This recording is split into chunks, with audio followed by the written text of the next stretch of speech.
Hello everyone, कैसे हो आप सभी। माफ़ कर दीजिएगा, मेरा गला थोड़ा सा ख़राब है इस टाइम। एक्चुअली कोल्ड ड्रिंक्स कुछ ज़्यादा ही पी ली मैंने, काफ़ी सारी। कल मैंने बहुत ज़्यादा पी, ठंडी ठंडी फ्रिज में रख दी थी और मैंने ठंडा पानी भी पी लिया, जिसकी वजह से मेरा गला थोड़ा सा ख़राब हो गया है और मुझे यहाँ इधर इधर दर्द हो रहा है। इधर अब मैं पानी नहीं पीऊँगी, अब मैं ठंडा पानी भी नहीं पीऊँगी, ठंडी चीज़ें भी नहीं खाऊँगी। फिर धीरे धीरे मेरा जो गला है वो ठीक हो जाएगा। और आप लोगों से कुछ बातें करनी थी मुझे। मैं ये कह रही थी ध्यान मत देना, आवाज़ चेंज हो रही है, मुझे भी पता है। मेरी आवाज़ थोड़ी सी ना, बोलना भी नहीं जा रहा है इस टाइम, मेरी ये कंडीशन है। अच्छा, मैं एक बात बोलूँ, मतलब मैंने जो आज लिपस्टिक लगाया है ना, ये इस मुझे बहुत अच्छा लग रहा है कसम से। आपको नहीं लग रहा है? मीन्स मैंने आज लगाया ना, वैसे मैंने ये फर्स्ट टाइम लगाया है। और अभी मैं जब आई ना वीडियो, मतलब ऐसे शूट करने लगी, तो मेरा ध्यान सबसे पहले अपनी लिपस्टिक पे जा रहा था। ये नेचुरल सा लगा मुझे काफ़ी, इसका शेड ना अच्छा लग रहा है। मतलब लग रहा है ना जैसे कि मतलब बिल्कुल ही मैच हो रहा है होठों के साथ। ऐसा लग रहा है कि लगा भी रखी है, नहीं भी लगा रखी, बट कलर अच्छा लग रहा है इसका, है ना। ये जस्ट हर्ब्स का ख़रीदा था मैंने, जस्ट हर्ब्स नाम से एक ब्रांड है उसका, है ना। सस्ती सी थी, ज़्यादा महंगी भी नहीं है, बट मुझे अच्छी लग रही है। आप लोगों को कैसी लग रही है बताइएगा ज़रूर। और सुबह का टाइम है, करीबन 9:30 बज रहे हैं। बालों में कंघी अभी मैंने नहीं करी है, क्योंकि सुबह सुबह दिल ही नहीं करता गाइज़, मेरा मन नहीं करता क्योंकि पता है क्या, कहीं जाना होता है ना, तब तो बंदा सोचता है कि यार चल कंघी कर लेते हैं, बाल संवार लेते हैं। लेकिन अब जब मैं घर पे रहती हूँ ना, तो बिल्कुल ही दिल नहीं करता कॉम करने का। इवन कैमरे के लिए भी तैयार होने का मेरा तो जी नहीं करता। कई लोग होते हैं ना, जैसे कैमरे पे आना है तो कंघी करके मेकअप वेकअप करके अच्छे से तैयार होके आते हैं। मैं तो बस मुँह धो के काजल लिपस्टिक लगाई, हो गया बस। बाल ऐसे ही देखो, अभी भी नहीं कर रखे कंघी, ऐसे ही पड़े हैं, देख लो आप लोग, ऐसे ही रहता है मेरा। और किताब पढ़ रही थी, आज बुक्स पढ़नी शुरू करी थी मैंने। एक्चुअली दिखाती हूँ, रुकिए मैं आप लोगों को। ये है, इस बुक का नाम है मौत की छाया। काफ़ी पतली सी बुक है और इस बुक के ऑथर हैं जासूस, मतलब शर्लक होम्स नाम का सुना होगा ना, कहानियाँ शर्लक होम्स वगैरह, ये इन्हीं ऑथर की कहानी है। मतलब यही जो लेखक हैं उन्हीं की, जैसे जासूसी के ऊपर कुछ इस तरीके की किताबें होती हैं, तो छोटी छोटी कहानियाँ होती हैं इनकी। और स्टोरीज़ बुक्स होती हैं जिसमें आपको पता चलता है कि हाँ, स्टोरीज़ कहानियाँ, है ना, इस तरीके से तो ये होती हैं। तो मुझे अच्छी लग रही थी, इसलिए फिर मैंने ये वाली बुक मैंने पढ़नी शुरू कर दी। आज शुरू के 5-6 पेज ही पढ़े हैं अभी मैंने। फिर मुझे लगा चलो आप लोगों से थोड़ी देर बात कर लूँ। विहान को छोड़ के आई हूँ, छोड़ के क्या, तैयार कर लिया था, वैन आ गई थी, स्कूल चला गया है मेरा बेटा। अब आज गया है स्कूल, अभी ये पूरा महीना जाएगा। अब देख लो, आज तारीख क्या, आई थिंक 21 है ना, शायद मंडे है, आज मंडे का दिन है। तो अब ये पूरा हफ्ता, पूरा 10 दिन अभी ये स्कूल जाएगा। मेरे को लग रहा था अभी 2-3 दिन में इसकी समर वेकेशन शुरू हो जाएंगी, बट अभी मैंने मैम से पूछा, जैसे वैन में मैम बैठते हैं, तो मैंने उनसे पूछा मैम इनकी छुट्टियां कब शुरू होंगी, तो फिर मैम बोल रहे कि अभी तो 1 जून से शुरू होंगी। तो फिर ये सुनने के बाद तो फिर मैंने कहा चलो भाई, अभी तो अभी 10 दिन भेजना है मुझे मेरे बच्चे को स्कूल। और मैं, मेरी यहाँ पे सासू माँ को, मेरी सास को, मैं सास बोलती हूँ तो लोगों को अच्छा नहीं लगता, मुझे कमेंट में मुझे डांट पड़ती है, बोलते हैं तुम सास सास मत बोला करो, मेरी सास मेरी सास, सासू माँ बोला करो। ठीक है, आप लोगों की बात मैंने मान ली। मेरी सासू माँ से मैं ये बोलना चाहूँगी कि mummy ji I'm sorry, मुझे माफ़ कर दो, मैं नहीं आ पाऊँगी अभी गर्मियों की छुट्टियों में आपके यहाँ पर। आपने मुझे बुलाया उसके लिए दिल से थैंक यू। आपने मुझे इनविटेशन दिया कि मैं आऊँ, है ना, बच्चे को लेके हफ्ते के लिए आऊँ, वहाँ रहूँ। आपने बोला मुझे, चलो थैंक यू उसके लिए, लेकिन मैं नहीं आ सकती मम्मी, क्योंकि इसके कुछ कारण हैं। पहला कारण तो यही है, मेरा मन नहीं लगता वहाँ पे। मेन तो यही कारण है, क्योंकि मेरे को ना अपने वाली, अपने अपने घर वाली फीलिंग नहीं आती वहाँ पे, मेरे को लगता नहीं, मेरा दिल नहीं लगता, मेरा मन यहीं बस गया है। कहते नहीं है, जहाँ रहने लग जाओ आप वहीं के ही हो जाते हो। तो मेरे साथ भी इस टाइम वही चीज़ हो रखी है कि अब बस यहाँ पे रहने लग गई, 4 साल हो गए, 5 साल, 5 साल हो जाएंगे अब, है ना। 5 साल हिसार में रहते रहते अब मैं हिसार की हो गई हूँ फिर से। अब नहीं मैं रही नजफगढ़ की, ना मैं वहाँ की रही, मन नहीं लगता यार रहने का अब, है ना। फिर जब हस्बैंड था, हस्बैंड इस दुनिया में थे देखो, तब तो मेरा दिल भी लगता था। अब वहाँ अकेले क्या बैठूँ मैं, है ना, जाके। और अब कोई मजबूरी भी नहीं है वहाँ रहने की। एक पहले तो मजबूरी थी कि हाँ, घर नहीं था, रहने का ठिकाना नहीं था, लेकिन उस टाइम तो चलो, वो पहले वो मुझे रखना नहीं चाहते थे। देखो वक्त का पहिया भी कैसा होता है ना, आप लोग ये चीज़ सोच के देखिए। एक टाइम ऐसा था मेरी ज़िंदगी का, जब मेरे हस्बैंड की डेथ हुई, मेरे ससुराल वालों ने मुझे घर से निकाल दिया था। उस टाइम वो मुझे रखना नहीं चाहते थे, वो कहते थे कि हमें तेरे को नहीं रखना। और आज देखो मैं खुद ही वहाँ रहना नहीं चाहती, है ना।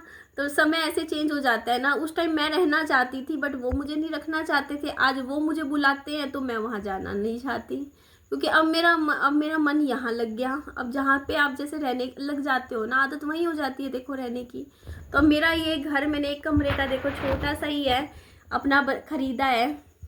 और ये भी देखो 1 कमरे का घर भी देखो आसानी से नहीं बना, मैं आपको बता दूं।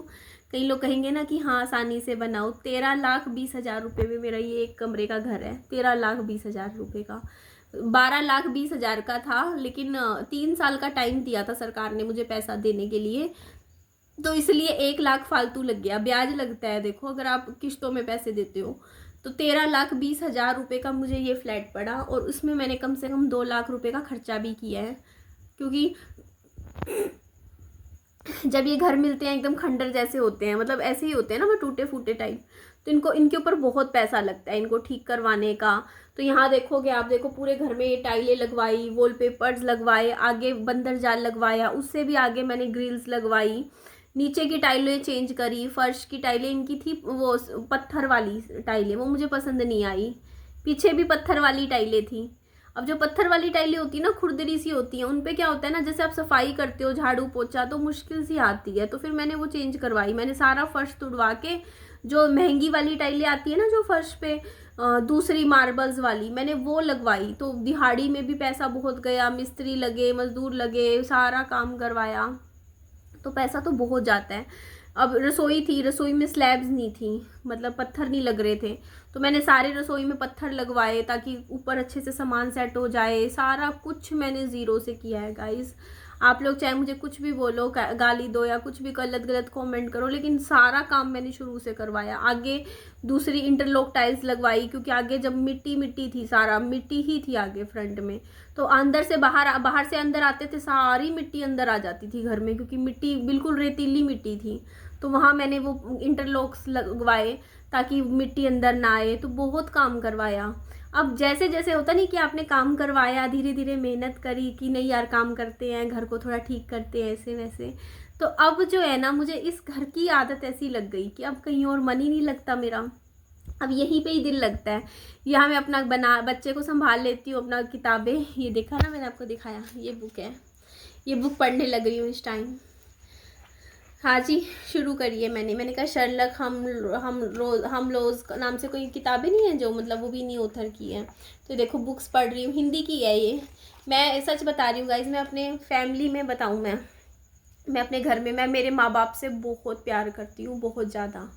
आप एक बात बताओ, देखो लड़ाई किस घर में नहीं होती, ये बताओ। झगड़ा भी हो जाता है, मनमुटाव भी हो जाता है, मेरा भी हुआ है ना। मैं ऐसे नहीं, मना नहीं करूँगी कि मेरे माँ बाप से मेरा झगड़ा नहीं हुआ या कुछ बात नहीं हुई। मेरे माँ बाप ने मुझे गलत बोल दिया, मैंने उनको गलत बोल दिया। गुस्से में ऐसे ही होता है, देखो आप लोग भी समझो। अब जब गुस्सा आता है दोनों तरफ से आता है, देखो अब मेरी माँ ने मुझे गलत बोल दिया, मैंने उनको बोल दिया। सबके घरों में होता है यार ये चीज़, है ना, कोई अलग नहीं है। ठीक है, मेरे को भी गुस्सा आया तो मैंने बोल दिया, लेकिन मैंने बहुत प्यार किया है मेरी माँ से, बहुत ज़्यादा। आप लोग भी जानते हो, आप लोगों ने देखा है 4 साल यूट्यूब पे वीडियोस में कि मैं कितना मतलब अपनी माँ के लिए रहती थी तैयार, कि हाँ मम्मी के लिए ये करना है वो करना है। और अभी भी है, ऐसा नहीं है, अभी भी है। मैं इतनी किताबें मैंने मेरी माँ के लिए ख़रीदी, बहुत किताबें ख़रीदी, क्योंकि मैं ना वैसे इंग्लिश ही किताबें पढ़ती हूँ, आपको पता है मैं हिंदी किताबें कम पढ़ती थी। लेकिन अब मेरी मम्मी का रहता है कि उनको हिंदी में ज़्यादा रहता है ना, जैसे बड़े बुजुर्ग होते हैं उनको हिंदी की किताबें पढ़ने का ज़्यादा रहता है। तो मैंने इतनी किताबें ख़रीदी, इतनी किताबें हिंदी में भी, कि चलो मेरी मम्मी है, अब उनका बुढ़ापा है, वो खाली बैठे जैसे होता नहीं इंसान की, थोड़ा सा टाइम पास हो जाता है, अच्छी अच्छी किताबें उनको पढ़ने को मिल जाए, तो मैंने उनके लिए ख़रीदी थी। बट अब वो पढ़ भी नहीं पा रहे हैं ना, इतनी किताबें थी, मैंने उनकी पसंद से उनसे पूछ पूछ के ऑर्डर करी थी कि मैं मम्मी ये वाली प्रेमचंद की किताबें आपको पसंद है, मुंशी प्रेमचंद की मंगवा दूँ सारी। मम्मी बोलती मंगवा दे, तो उसकी 10 किताबें थी, 10-12 वो भी थे, और भी काफ़ी सारे अच्छे अच्छे जो ऑथर्स होते हैं उनकी किताबें मैंने मेरी माँ के लिए मंगवाई थी। मुझे अच्छा था कि चल यार वो पढ़ेंगी। बाकी ठीक है यार, देखो वक्त वक्त की बात हो जाती है ना। वक्त आपका लाइफ में जब आपकी ज़िंदगी ख़राब चल रही होती है ना, तो उस टाइम सारी चीज़ें ख़राब हो जाती हैं। तो बस इतना है। बस आज मैंने भगवान जी से हाथ जोड़ के प्रार्थना करी है। मैंने कहा भगवान जी, मैं 5 साल मेरे पति के गुजरने के बाद बहुत रो ली हूँ, मैं बहुत दुखी रही हूँ, मैं बहुत रोई हूँ, बट अब मुझे और नहीं रोना। मेरे को अब खुश रहना है अपनी ज़िंदगी में। मैंने बहुत दुख झेल लिए, बहुत कष्ट झेल लिए, अब मेरे को अपनी ज़िंदगी में थोड़ा सा मेरी लाइफ अच्छी करो। मैंने भगवान जी से बोला, मैंने बोला भगवान जी अब आप ही को करना है, आप मेरी लाइफ को अच्छा बनाओ। मैं 5 साल अपनी ज़िंदगी 27 साल की थी जब मेरे पति की डेथ हुई, 27 साल से आज मैं 33 साल की हो गई हूँ। 5-6 साल देख लो, अब लोग 27-28 के बीच में थी मेरी एज। 5 साल मैंने अपनी ज़िंदगी के ना सिर्फ़ और सिर्फ रोने धोने में निकाल दिए, रोती रही, लेकिन आज इतना रोने के बाद भी मेरे हाथ क्या आया, कुछ भी नहीं। तो वही चीज़ है ना, अपना शरीर ख़राब किया, अपनी हेल्थ ख़राब रही करी, तो अब मेरी लाइफ में मैंने एक चीज़ सोच ली है कि बस निधि तू लाइफ में खुश रह, अपनी जितनी खुश रहेगी उतना अच्छा है अब तेरे लिए भी। हैप्पी रह तू अच्छे से, अब छोटी छोटी चीज़ों में अपनी खुशियाँ ढूंढ, जैसे पहले ढूंढती थी। पता है आप लोग नहीं समझते हो, देखो अब जैसे हस्बैंड की डेथ के बाद टेंशन वैसे हो जाती हैं, मैं कितना भी देखो सोचूँ कि खुश रहूँ, खुश, सबसे बड़ी तो देखो जिम्मेदारी हो जाती है, बच्चे की जिम्मेदारी है, आपके दिमाग में रहता ही है यार। अभी देखो मेरा बच्चा सिर्फ यूकेजी क्लास में हुआ है, और मुझे पता है यूकेजी की भी फीस कितनी होती है बच्चों की, है ना। आजकल 50,000 60,000 रुपये साल का तो अब छोटे छोटे बच्चों का चला जाता है। आगे बड़ा होगा कितनी फ़ीस बढ़ेंगी, कैसे खर्चा होगा, उसका पूरा एजुकेशन का खर्चा है मेन तो विहान का।